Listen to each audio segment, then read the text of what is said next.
Good day, my dear students. For today's video, we're going to talk about continuous interest. That is the interest in a daily basis. So again, this is not mine. So I don't own any of this question. I borrowed this from Kota Software LLC year 2016 from the link that is provided in the PowerPoint presentation and also to the description box of this video. Okay, my dear students, so di ba po, when we are still discussing about exponential and logarithmic functions, we've met already the Euler's constant. And here po, just like our discussion way back then, it is true po that there are, for example, the population, they are growing in a daily basis. And there are also investments they're actually earning in the daily basis. So that's why, similar to the concept of population, we still use the formula, the future value is equal to the P Euler's constant or T. So, ito po yung ginagamit nating formula kapag ang kailangan po nating makuha is the future value of the investment for the daily basis. Okay, so given po natin, read po muna natin, Jasmine invests $2,658 in a retirement account with a fixed annual interest rate of 9% compounded continuously. So what will be the account balance? So yung tinatanong po sa atin is yung kabuuang pera daw po after 15 years. So given po natin, so yung initial investment niya is $2,658 and yung rate po natin is 0.09 at yung time po natin is 15 years.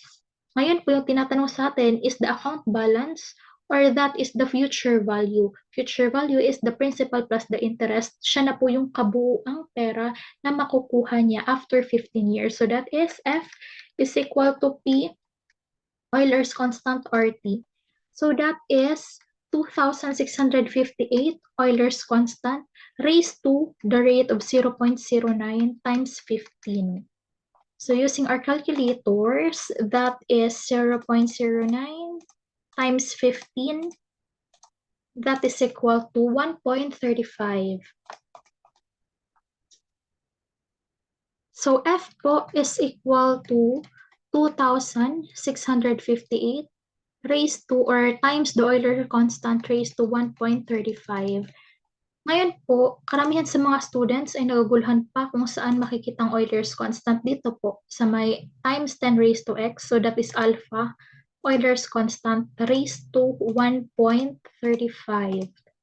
So that will give us 3.86 approximately. That is $2,658 times 3.86. So, isusulat lang po natin is yung approximation. However, my dear students, yung gagamitin natin sa calculation is yung hindi po natin round off. So, we have times 2,658. So, that will give us 10,000. So, meaning to say po, after 15 years, the expected amount of Jasmine is 10,253.04. This is, my dear students, our final answer.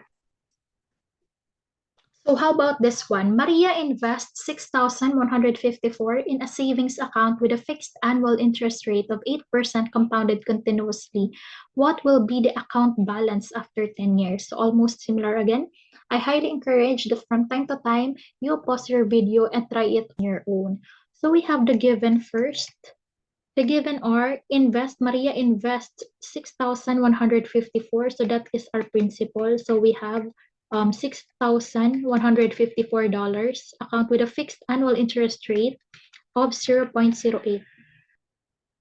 Still, that is compounded continuously. What will be the account balance after 10 years? So P po is 10 years. So F again, that is P Euler's constant raised to RT. So that is 6,154 Euler's constant raised to 0.08 times 10. So 0.08 times 10,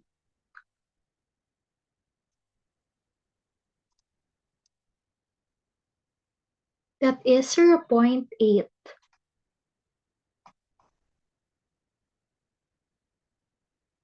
So we have 6,154 Euler's constant raised to 0.8.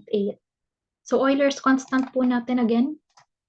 So we have the Euler's constant, that is alpha, tapos yung katabi po ng answer, raised to 0.8 is equal to 2.23 approximately. So that is 6,154 times 2.23. Our future value now is 6,154.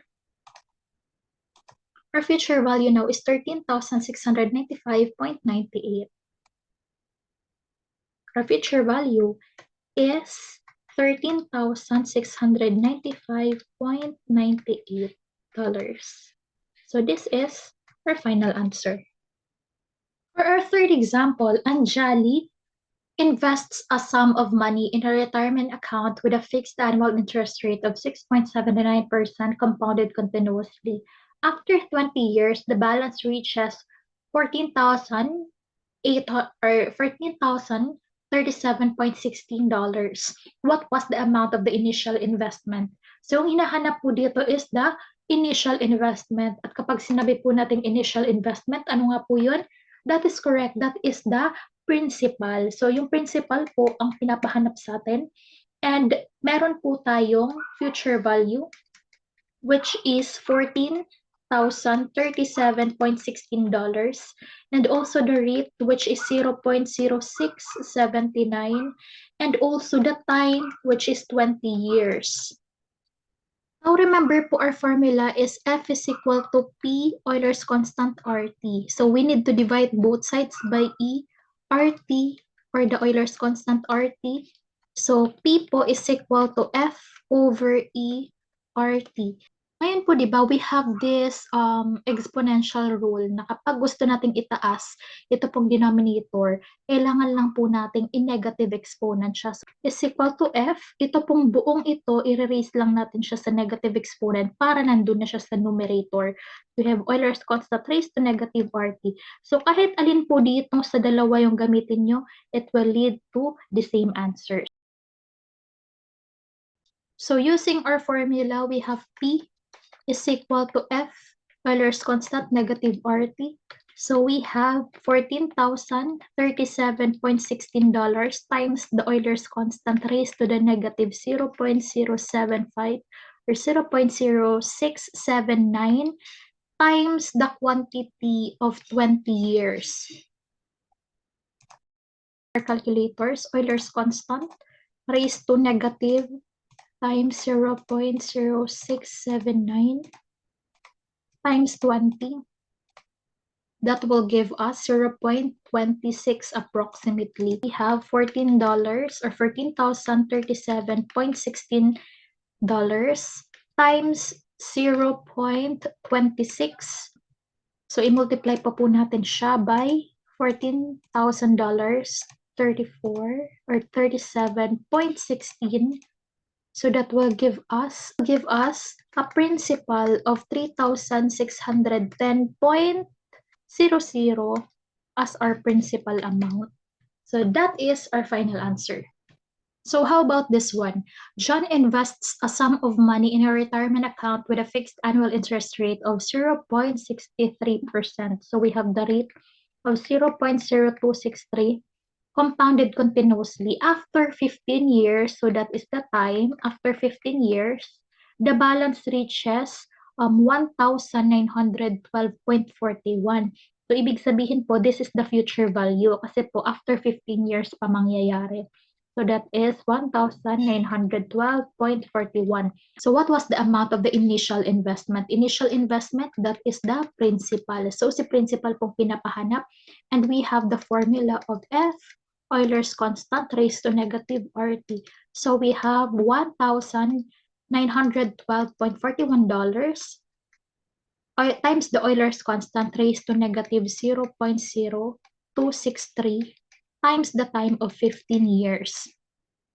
So using this given, so we have 0 point, or that is the Euler's constant first, raised to negative 0.0263 times 15. So that will give us 0.67 approximately. So using that, we have 1,912.41 times 0.67. Now continuing our calculation or our solution times 1,912.41. So that will give us 1,288. So meaning to say, in order for us to have $1,912.41, the initial investment must be 1,288.996781, or therefore that is $1,289. So ito po, my dear students, yung correct answer. That is approximately $1,289. So how about this one? Adam invests $6,139 in a retirement account with a fixed annual interest rate compounded continuously. After 17 years, the balance reaches $8,624.97. What is the interest rate of the account? So ang tanong po, what is the interest rate of the account? So R is equal to the question mark kasi siya po yung hinahanap. Adam invests $6,139. So this $6,139 is the initial investment. So therefore, this is the principal. So we have $6,139. Retirement account with a fixed annual interest rate compounded continuously after 17 years. So this is the time, 17 years. The balance reaches 8,000. So this is the future value. So 8,624.97. Now, my dear students, our formula is F is equal to P Euler's constant RT. So ito po, di ba, yung general formula ng continuous interest. Pero ang hanap lang po natin is the what? Yung rate po. So katulad po ng ginawa natin dati, divide both sides by P muna. So we have F over P is equal to Euler's constant raised to RT. And applying the laws of logarithm, kapag nilog po natin yan, so ito din po, usog lang natin.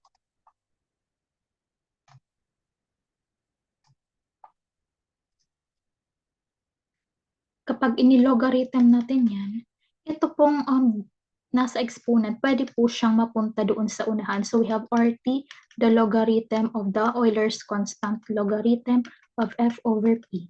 So since po meron siyang logarithm, so siya po muna yung pwede nating alisin. So the logarithm of Euler's constant. So cancel na si Euler's constant.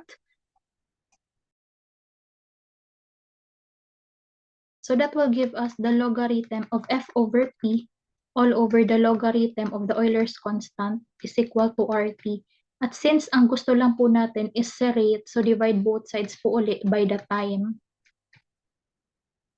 So makakancel na po si T dito.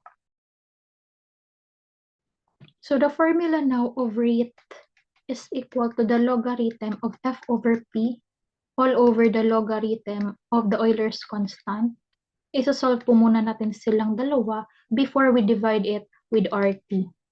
So substituting po are given. So we have the logarithm of $8,000, 624.97 all over $6,139 all over the logarithm of the Euler's constant all over the time of 17 years. So that will give us the logarithm of 8,624.97 divided by 6,139 divided by the logarithm of the Euler's constant, that is 0.3399, or simply that is 0.34. So we have R is equal to 0.34 divided by 17.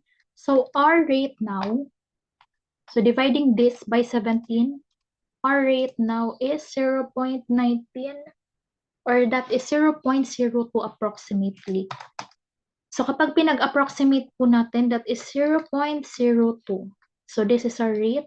Or in percent, that is 2%. This is our answer.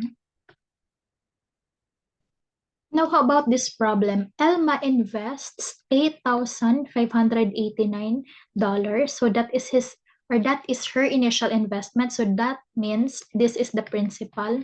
So we have $8,589 in a retirement account with a fixed annual interest rate of 7% compounded continuously. So we have the rate of 0.07 compounded continuously. How long will it take for the account balance to reach?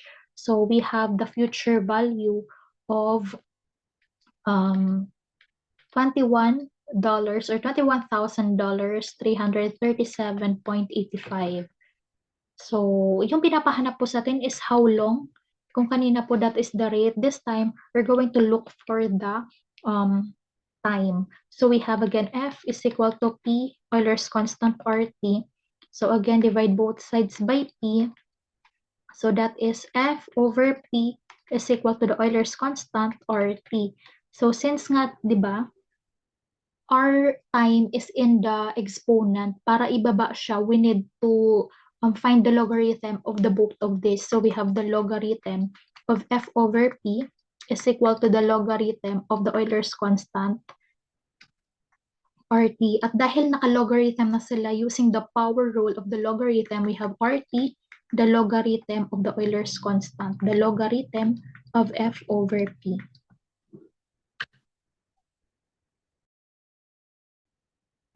So since nga, di ba, we have both logarithms, so divide both sides by the logarithm of the Euler's constant. So makakancel si logarithm of the Euler's constant, RT is equal to the logarithm of F over P all over the logarithm of the Euler's constant. Ngayon, since po, di ba, ang hinahanap lang natin is how long it will take. So divide both sides again by R. So, cancel natin. P is equal to the logarithm of F over P all over the logarithm of the Euler's constant all over R. So, this is our final formula. Now, using the formula, let's substitute all of the given. So, we have the logarithm of $21,000, 37 or 337.85 all over, so $8,589 divided by the logarithm of the Euler's constant all over the rate po of 0.07. Now, calculating po, we have that is the logarithm of $21,337.85 all over 8,589 divided by the logarithm of the Euler's constant. So that will give us approximately 0.89. So the time is 0.91 all over 0.07. So divide po natin siya. So divided by 0.07. So that will give us 13 years. So approximately, it will take Elma to have, or it will take 13 years in order for Elma's money or initial investment, which is $8,589 to become $21,000, 337.85. So 13 years pa po bago siya maka-arrive dito sa ganitong halaga ng money, $21,337.85. That's it for today, my dear students. If you still have questions, please don't hesitate to comment down below. If you find this video helpful, please like and subscribe to my channel. So I'll see you next time. Goodbye!